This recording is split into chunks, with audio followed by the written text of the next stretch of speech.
Another day, another basketball stories na naman ang pagkukwentuhan natin.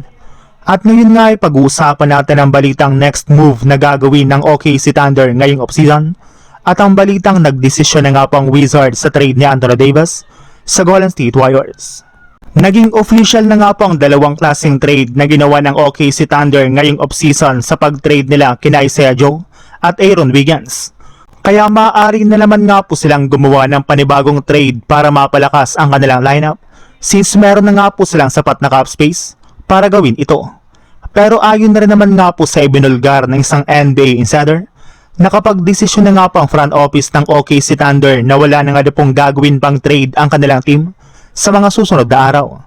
Kontento na rin naman nga po sila sa kanilang kasalukuyang lineup gayong wala na nga po silang dapat gawing malaking pagbabago sa kanilang kupunan.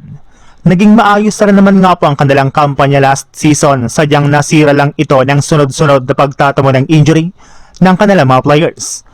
Pero hindi rin naman nga po ibig sabihin yan na wala na silang ibang gagawin para mag-improve dahil posible nga po na kumuha pa sila ng mga bagong players na available sa free agency market bago pa man magsimula ang bagong season ng NBA.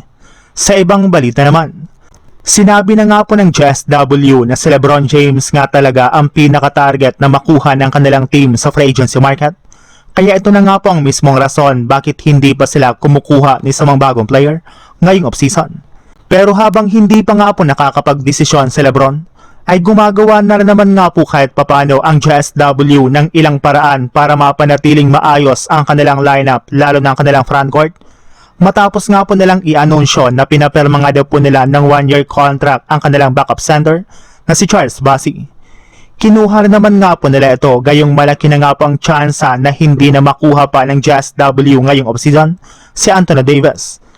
Kahit man nga po nire-open na ng JSW ang kanilang trade kay Davis sa pag-offer nga po nila dito ng trade package na bubuhin ni Jimmy Butler, multiple draft picks at multiple pick swap, ay mismong si Rich Paul na nga po nagsabi na hindi nga na po aalis sa Washington Wizards ang kanilang big man. Ibig sabihin, wala na nga pong mangyayari pang trade sa pagitan ng Wizards at Warriors ngayong offseason.